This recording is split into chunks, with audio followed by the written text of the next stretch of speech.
अवधूत चिंतन श्री गुरुदेव दत्त. श्री स्वामी समर्थ महाराज की जय. सर्व स्वामी भक्तांना नमस्कार. श्री शंकर गीता.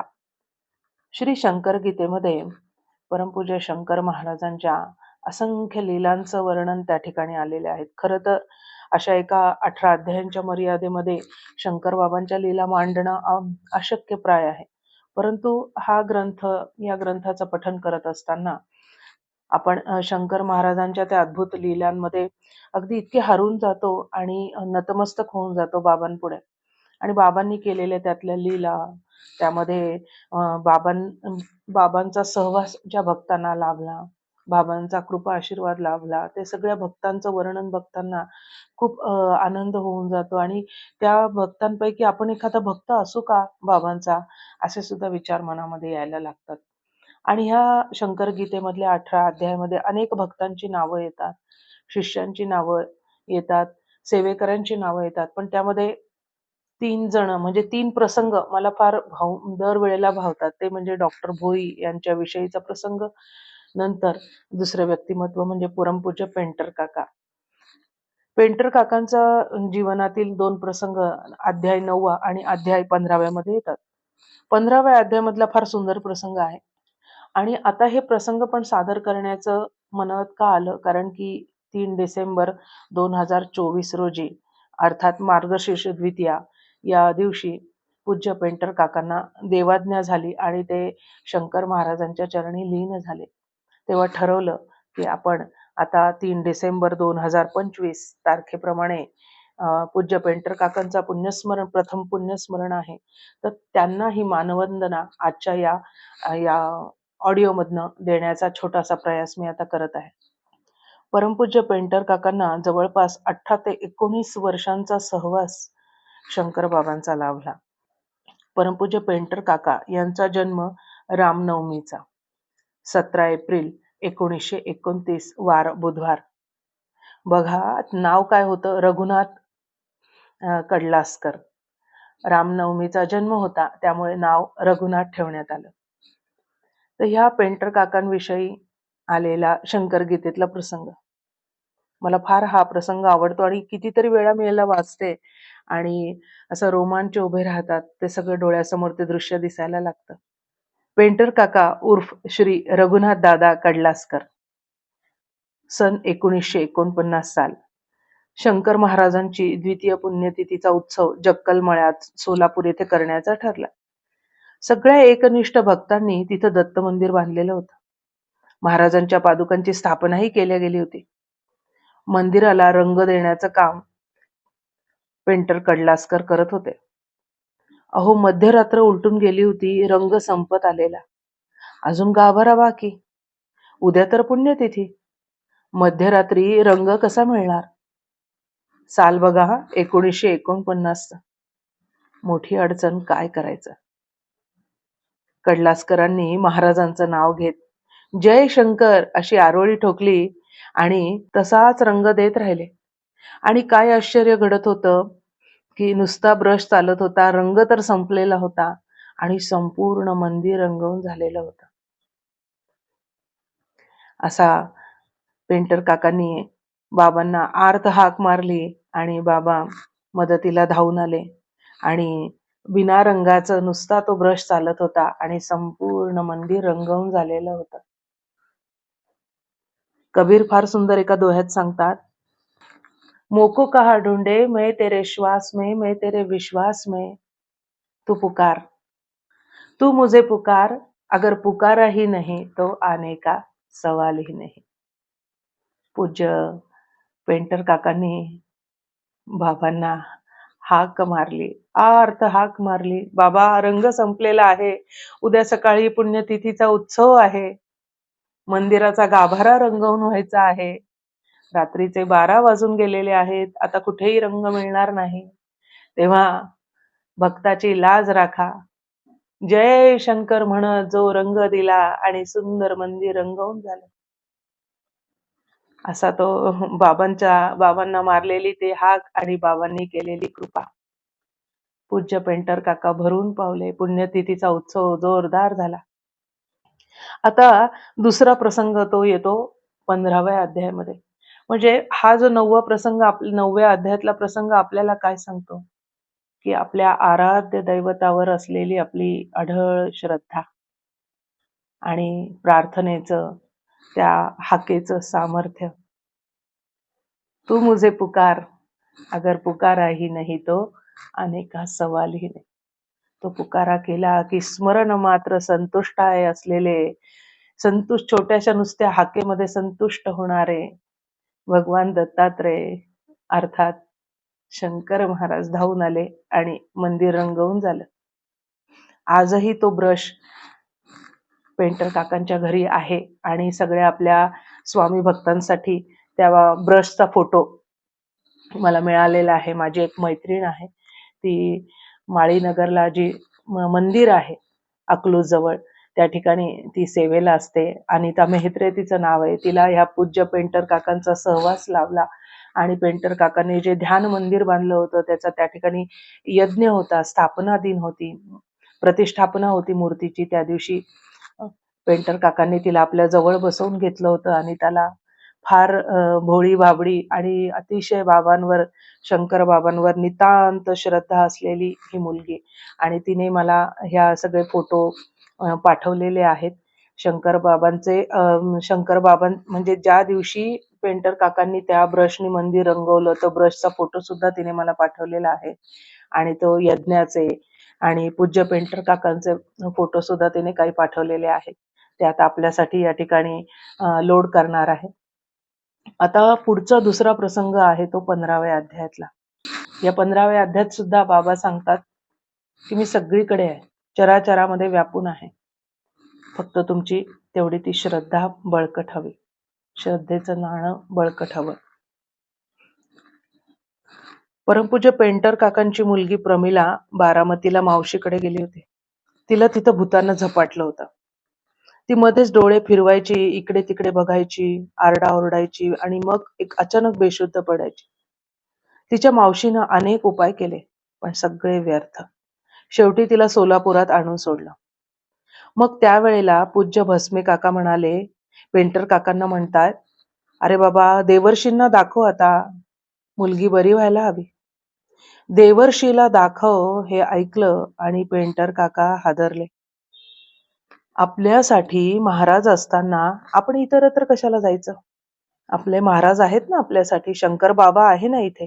मग मी दुसऱ्या देवर्षीला का दाखव? हा प्रश्न पेंटर काकांना पडला. अहो, जिथे सगळे असमर्थ तिथे माझे स्वामी समर्थ. दुसऱ्या दिवशी एक लग्न होतं. मग पेंटर काकांनी काय केलं, आपली मुलगी म्हणजे प्रमिला आणि बायको यांना पुढे पाठवून दिलं. आणि मग पेंटर काका महाराजांच्या फोटोपाशी बसले. दीप लावला. फार गहिवरून आलं पेंटर काकांना. शंकर बाबांना कळवळून प्रार्थना करू लागले. बाबा, माझी लेक तुमची कोणी नाही का हो? माझ्या लेकीला तारा नाही तर मारा. तुमच्या मनाला जे येईल तसं करा. नाव राखा अथवा बुडवा. पेंटर काका ढसा रडले. बाबा बघा, तुम्हाला आता काय करायचं ते करा. महाराजांचं स्तोत्र म्हटलं, गुरु लीलामृताचं पारायण केलं, डोळे पुसले आणि लग्न ठिकाणी जाण्यासाठी निघाले. आणि इकडे वराडामध्ये एकच गोंधळ उडाला. प्रमिला आणि तिची आई त्या लग्नाच्या ठिकाणी पोहोचलेल्या होत्या.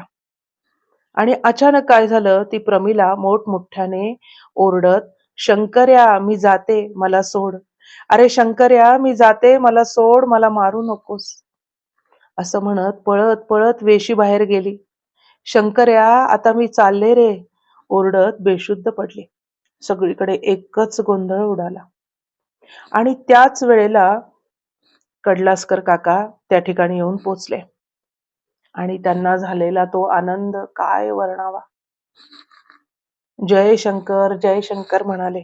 बाबा, तुम्ही माझ्या मुलीला तारलं, बाबा तुम्ही माझ्या मुलीला तारलं, म्हणून आनंदाने ओरडायला लागले. असा हा प्रसंग. आपण बघितलं प्रसंग तसा साधा. भूतानी झपाटलेलं प्रमिलेला आणि मावशीच्या घरी झालेली घटना आणि मावशीच्या घरनं पुन्हा प्रमिला सोलापुरात येते आणि तिथे पूज्य भस्मे सांगतात की तिला आता दुसरीकडे दाखव बाबा, मुलीचं काही खरं नाही. अशा वेळेला आपल्याला संकटातून सोडवणारे आपले बाबा आपल्याजवळ समर्थ असताना आपण इतरत्र जायची गरजच नाही. हा संदेश बाबा या ठिकाणी पूज्य पेंटर काका आपल्याला देऊन जातात. शंकर महाराजांसारखे सद्गुरू आपल्या पाठीशी असताना इतर ठिकाणी जाऊन माझ्या लेकीला बरं करा असं आपल्याला विचारायची गरजच नाही. साक्षात धन्वंतरी आपल्या जवळ असताना दुसरीकडे औषध मागायला जायची गरजच नाही. हे पूज्य पेंटर काकांच्या लक्षात आलं आणि या अध्यायातनं आपण हाच संदेश घ्यायचा आहे की भगवंत आपल्या पाठीशी केव्हा उभा राहतो, ज्या वेळेला आपण जी उपासना करतोय त्यावर आपली श्रद्धा असते आणि आपण ज्या दैवताला मानत असतो ते दैवत सर्वश्रेष्ठ आहे आणि ते चराचरामध्ये व्याप्त आहे आणि आपल्या मदतीला नक्की धावून येणार आहे, हा विश्वास आपल्याला हवा. आपण कुठे कमी पडतो आपल्या उपासनेमध्ये? आपण जी उपासना करत असतो त्यावर आपली नितांत श्रद्धाच नसते त्यामुळे आपल्याला असे दिव्य अनुभव येतच नाही. असे जर दिव्य अनुभव आपल्याला हवे असतील तर आपल्याकडे श्रद्धेचं नाणं बळकट हवं आणि या चराचरामध्ये सर्वत्र माझे सद्गुरू भरलेले आहेत आणि माझ्या मदतीसाठी केव्हाही ते धावून येणार आहेत, हा विश्वास आपल्याला हवा आणि त्या विश्वासाच्या जोरावर पहिलं तीर आपल्याला गाठता येतो, भवसागर तरून जाता येतं, नरदेहाचं सार्थक करता येतं आणि तेच नरदेहाचं सार्थक पूज्य पेंटर काकांनी केलं. 3 डिसेंबर 2024 रोजी खरं तर त्यांनी ह्या इहलोकाची यात्रा संपवली. पण त्यांचा जो असं म्हणतात की जन्मच कर्मच मे दिव्यम गीता सांगते त्याप्रमाणे पेंटर काकांचा सगळा जीवनपटच भव्य दिव्य आहे. आता हे 2 प्रसंग मी आपल्या समोर ह्या शंकर गीतेमधले सांगितले आणि मी हे प्रसंग 2 बघितल्यानंतर मी विचार करायला लागले की ह्या पेंटर काकांचा जीवनपट कसा असेल, त्यांचं जीवनचरित्र कसं असेल याविषयी तर आपल्याकडे काहीच माहिती नाही आणि मला अचानक व्हॉट्सॲपवरती मेसेज आला. विजयताई जक्कल यांचा लेख मला मिळाला आणि काय आश्चर्य, नाव ऐकलं जक्कल. जक्कल म्हटलं की मला सोलापूरचा जक्कल मेळा दिसला, ते दत्त मंदिर आणि शंकर महाराजांच्या वास्तव्याने पुनीत झालेली ती जागा. मग नंतर त्यांना फोन लावला आणि कळलं की त्या माहेर आणि सासर, माहेरचं जागीरदार कोराड घराणं आणि सासरचं नानासाहेब जक्कल या म्हणजे ही दोन्ही जी भक्त मंडळी होती ती शंकर महाराजांचा सहवास लाभलेली मंडळी आणि अशा पुनीत घराण्यामध्ये जन्म आणि नंतर अशा जक्कल घराण्यामधली सून होण्याचा त्यांना मान मिळाला. अशा ह्या विजयाताईंनी फार सुंदररित्या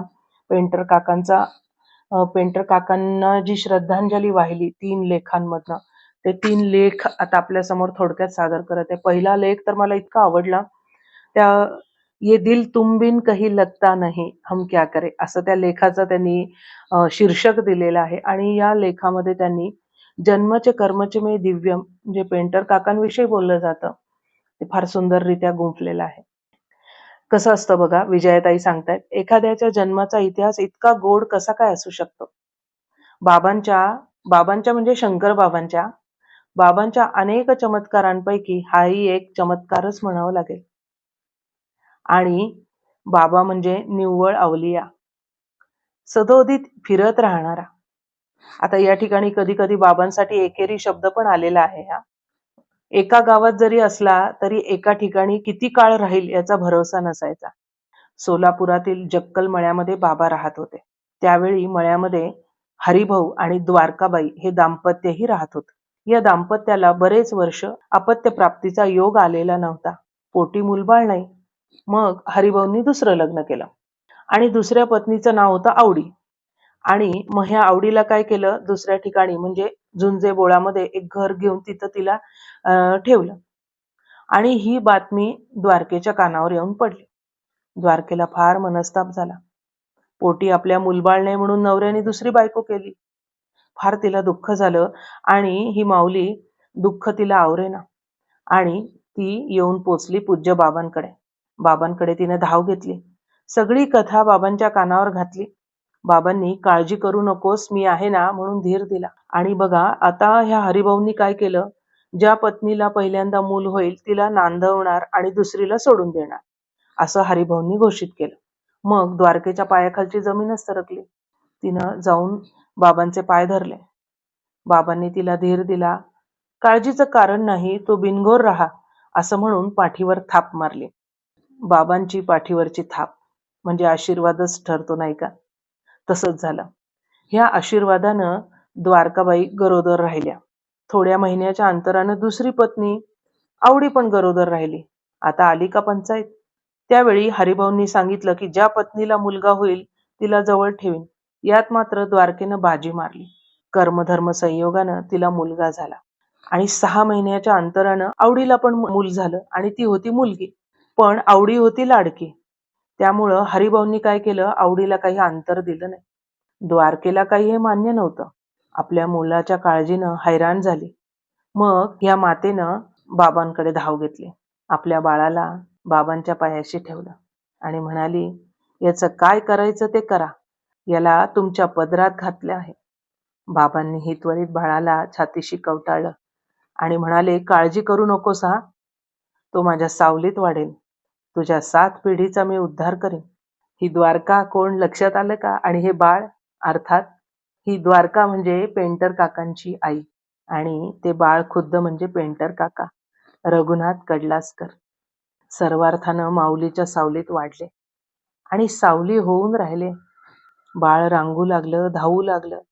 धाव ही त्यांची आणि ही धाव कुठपर्यंत होती? कुंपणापर्यंत, म्हणजे फक्त बाबांपर्यंत. बाबांच्या पलीकडे त्यांनी धाव घेतलीच नाही. दुसरी वाट धरलीच नाही, दुसरा मार्गही शोधला नाही.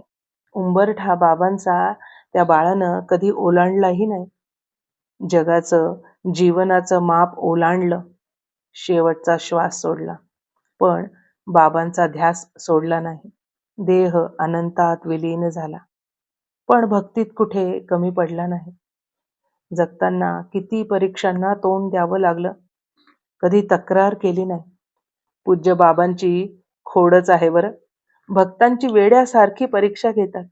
फळ दुसऱ्या तिसऱ्या पिढीच्या पदरात घालतात. उद्धार करेन दिलेला शब्द मात्र पाळतात. पूज्य पेंटर काकांच्या अनेक गोड आठवणी आहेत. बाबांविषयी पूज्य पेंटर काका भरभरून बोलायचे. सांगितलेली गोष्ट जरी परत परत सांगितली तरी ते इतकं रंगवून सांगायचे, सगळं ऐकणारे हरकून जायचे. पेंटर काकांच्या वागण्या बोलण्यातून कधीही बाबांच्या सहवासात राहिले आपण बाबांच्या सहवासामध्ये आपण राहिलेले आहोत याची शेखी त्यांनी मिरवली नाही. त्यांना झालेला शंकर स्पर्श आपल्याला सहज स्पर्शून जातं. याचं प्रदर्शन मात्र त्यांनी कुठेही केलं नाही. कुठल्याही गोष्टीचं त्यांनी बडेजाव केला नाही. नखशिखांत प्रेमळ भाबडेपणा होता पेंटर काकांकडे. ठरवलं असतं तर बाबांच्या नावानं दुकान मांडू शकले असते. तसा घाट घातलाही नाही त्यांनी. त्यांचा स्वभावच नव्हता. गंमत म्हणजे सदोतीत लोक समस्या घेऊन त्यांच्या पुढे यायचे. जमेल तेवढा आधार द्यायचा, करता येईल तेवढं समाधान करायचं. निराशेने परतून लावलं नाही कोणाला. परत सारं काही शंकर महाराजांच्या चरणी अर्पण करायचं. माझी सद्गुरू माऊली आहे ना पाठीशी, भिवू नकोस, मी आहे तुझ्या पाठीशी. किती गोड होता पूज्य पेंटर काकांचा जन्माचा इतिहास. काका अगदी मोकळेपणानं दिलखुलासपणे सांगायचे. त्यामुळे बऱ्याच जणांना किंबहुना सगळ्यांना ही अजब जन्म कहाणी अवगत होते. मगाशी जे म्हटलं जन्मचे कर्मचे मे दिव्य, अशा प्रकारे पूज्य बाबांच्या कृपा आशीर्वादाने पेंटर काकांचा जन्म झाला आणि पेंटर काकांच्या आईनं रामनवमीच्या दिवशी जन्माला आलेलं हे मूल रघुनाथ नाव ठेवलं आणि पूज्य बाबांच्या चरणावरती घातलं. एका आईनं माऊलीच्या चरणांवर घातलं. शरणागतासी तारी तोची एक सद्गुरु दाता. जैसे बालक वाढवी माता नाना यत्ने करून. आणि पूज्य शंकर महाराजांनी सुद्धा नाना यत्न करून प्रयत्न करून पेंटर काकांना वाढवलं, लहानाचं मोठं केलं. आणि हे लहानाचं मोठं होत असताना सुद्धा कशा प्रकारे संस्कार केले. आणि एक गमतीचा सुद्धा अजून एक प्रसंग आता आपण बघूया. बाबांच्या गमती जमती सांगताना पेंटर काकांनी कधीही झाकपाक केली नाही. आणि त्यांच्या बालपणीचा फार सुंदर प्रसंग आहे. एकदा काय झालं की हे जे पेंटर काका होते त्या जक्कल मळ्यामध्ये तिथे एक हौद होता आणि त्या हौदामध्ये स्नान करत होते. आंघोळ सुद्धा कशी चालली होती, तिथे गोट्या म्हणजे गोट्या साबण होता, त्यांनी अंग घासून हे पेंटर काका स्नान करत होते. आणि काय झालं, इतक्यात एकीकडून शंकर महाराज त्यांना हाका मारत होते. ए भडव्या ये, मला सिगारेट आणून दे. आपण कसं सोन्या बाळू हाक मारतो तसं बाबांची हाक होती ती. तसं बाबा भडव्या म्हणून हाक मारायचे. इथून तिथून सगळीच बोंबाबोंब. आणि काका तिथं हौदाच्या तिथे स्नान करत होते. आणि पुन्हा यांचा शंकर महाराजांचा हाकेचा सपाटा चालूच होता. ए भडव्या, लवकर ये, सिगारेट आणून दे. शेवटी एकदाची काका हौदातून बाहेर आले आणि कशीबशी ती एक चड्डी होती, अर्धी चड्डी चढवलेली होती, ती हाताने धरली आणि पळत पळत याले. आणि नाडी बांधायची राहिली होती. आणि आणि मग हाताने ते चड्डी धरत बाबांसमोर जाऊन आले. बाबाने सिगारेट आण आण म्हणून पैसे दिले. ते पैसे घेण्यासाठी पेंटर काकांनी हात पुढे केला. आणि इथं चड्डी घसरली की हो खाली. आणि मग बाबा खेकसले. भडव्याला अजून नाडी सुद्धा बांधता येत नाही. नुसतं खेकसून गप्प बसले नाही, तर ओलं अंग, पेंटर काकांचं ओलं अंग त्यांनी त्यांनी पळत आलेले होते पेंटर काका. आपल्या मायेने त्यांचं अंग पुसून कोरडं केलं. चड्डी वर चढवून नाडी घट्ट बांधली. नाडी काय बांधली, स्वतःच्या प्रेमात जखडलंच की हो. किस्सा तसा साधाच, पण हा किस्सा पेंटर काका रंगवून सांगायचे.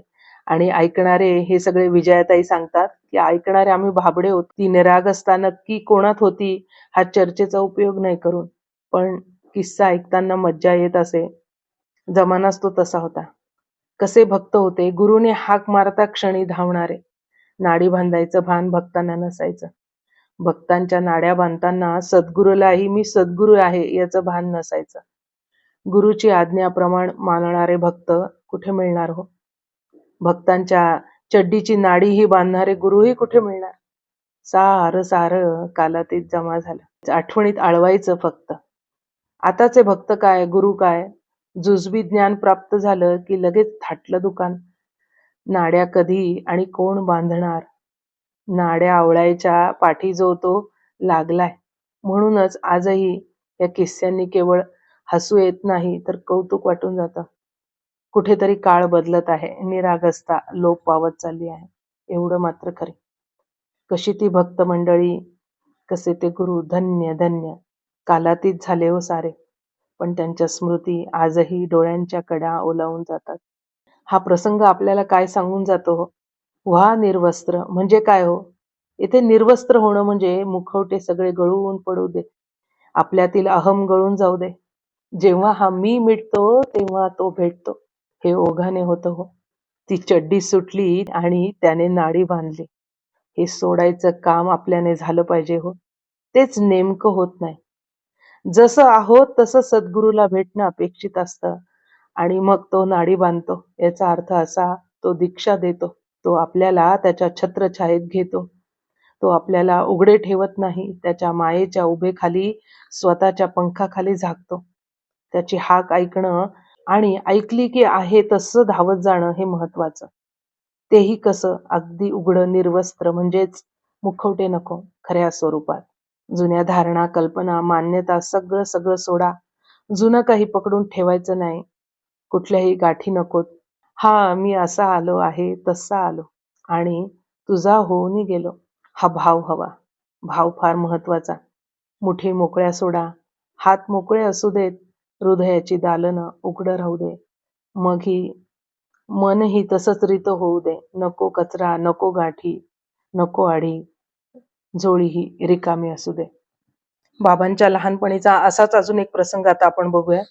पूज्य पेंटर काकांना त्यांच्या आईनं द्वारकाबाईनं बाबांच्या पदरी टाकलेलं हे बाळ पेंटर काका. त्या बाळानं आपलं हे बाळपण शेवटच्या श्वासापर्यंत टिकवलं. ते अखेरपर्यंत निरागस राहिलं. त्यांनी वेगळा विचार कधी केला नाही. भक्तीची जी शाल ओढली त्या शालीच्या उभेतच अखेरचा श्वास सोडला. पण शाल मात्र सोडली नाही. शंकरमय झालेल्या योग्यानं शंकराची धून सोडली नाही ना आलाप सोडला. कधीही चुकूनही विलाप केला नाही. जो जीव अस्तित्वात येण्याआधी, ते बीज अंकुरण्याआधी त्याच्या माऊलीचा विलाप चालू होता. किंबहुना तीच अस्तित्वाची मुळी धोक्यात होती. भीतीपोटी अंकुरलेलं हे बीज मूळ धरतं काय, बाबांच्या सावलीत हे रोपटं पडतं काय आणि त्याचा वृक्ष होतो काय. साथ ही रहता बाबा हरदम, बन गया जैसे कोई हमदम. जख्म हो तो बन जाता मरहम, बूंदे पसीने की हो जाती शबनम. बाबा बन गया था रघु का हमदम. साथ ही रहता बाबा हरदम, बन गया जैसे कोई हमदम. जख्म हो तो बन जाता मरहम, बूंदे पसीने की हो जाती शबनम. बाबा बन गया था रघु का हमदम. त्यांच्या बालपणीचा किस्सा आता आपण बघितला की कसं त्या हौदापाशीची आंघोळ आणि बाबांनी चा मिळालेला कृपा आशीर्वाद. तसाच एक सुंदरसा प्रसंग लहानपणीचा त्यांच्या बघूयात. त्यांच्या मातेनं बाबांच्या त्यांना स्वाधीन केलं होतं. त्यामुळे या लहान जीवावर पूर्णपणे बाबांनी जी जबाबदारी होती त्याच्यावरती संस्कार घडवण्याची, संस्कार करण्याची. या लहान जीवावर बाबांनी कसे संस्कार केले ते आता पाहूया. बाबा म्हणायचे, काय सुंदर ते दिवस असतील ना. अरे रघु, या दत्ताच्या पादुकांना नमस्कार करत जा. त्या दिवसापासून त्यांनी नमस्कार करायला सुरुवात केली. 2-4 दिवस गेले की पुन्हा शंकर बाबा म्हणणार, नुसता नमस्कार काय करतोस, जरा पादुका पाण्याने धुवून हळद कुंकू वाहा. आणि 2-4 दिवस गेले की म्हणणार, अरे पूजा झाली की 4 प्रदक्षिणा मार. परत 4 दिवसांनी म्हणणार, फक्त दत्तालाच प्रदक्षिणा घालणार का, मारुतीने काय केलंय, अखंड देवळालाच प्रदक्षिणा घाल. एक एक करत हळूहळू अशा पद्धतीनं देवळातील देवांची पूजा, झाडलोट, साफसफाई शिकवत वळण लावत होते बाबा पेंटर काकांना. त्यांनी रघुला इतर संस्कारांबरोबर देवपूजेचीही गोडी लावली. ओघानं अध्यात्माची ही रुची निर्माण केली. जे बाबांनी त्यांना लहानपणी वळण लावलं, त्या आखून दिलेल्या लक्ष्मण रेषेच्या बाहेर पेंटर काका कधी गेलेच नाहीत. पेंटर काकांनी कुठलीही बंधनं झुगारून दिली नाही. त्या शिस्तीतच, त्या मर्यादेत ते राहिले. ती भक्ताची ओढ कमी नाही झाली, ना ती धरलेली पायवाट त्यांनी कधी सोडली. उसके रंग में ऐसे रंग गया, रंग कभी उतरा ही नहीं. दूजा कोई रंग उस पर चढ़ा ही नहीं. रंगारी ऐसा किसी ने कहीं देखा नहीं. पेंटर काकांबद्दल या व्यतिरिक्त काय बोलणार हो. मालकांची चाकरी मनापासून केली. मालकीयत त्याची कधीही झुगारून दिली नाही आणि चाकरीही कधी सोडली नाही. भक्तीतून जे प्रीतीचं फूल उमललेलं ते कधी कोमजलंच नाही.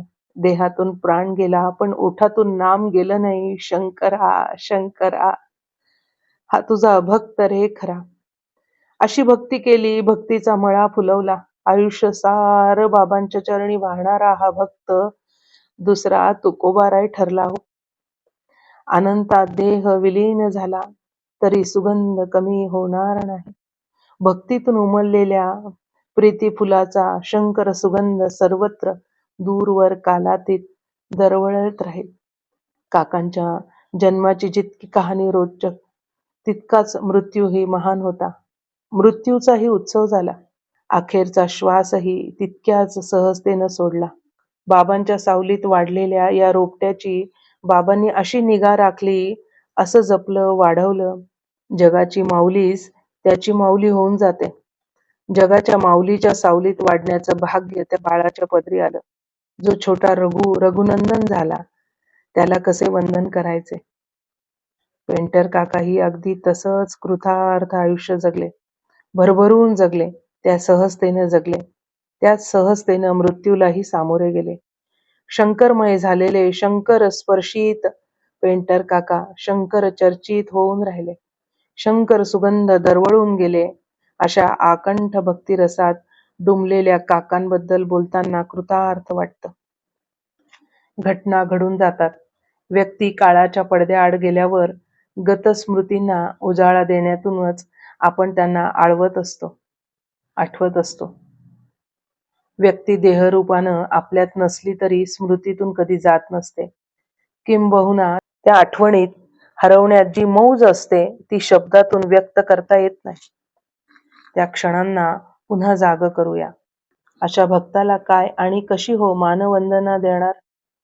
जाता जाता एवढेच म्हणावेसे वाटते, ये दिल तुम बिन कही लगता नहीं हम क्या करें. पूज्य बाबांच्या चरणी साष्टांग दंडवत. पूज्य पेंटर काकांच्या चरणी नतमस्तक होते. विजया जक्कल. अवधूत चिंतन श्री गुरुदेव दत्त. श्री स्वामी समर्थ महाराज की जय. जय शंकर.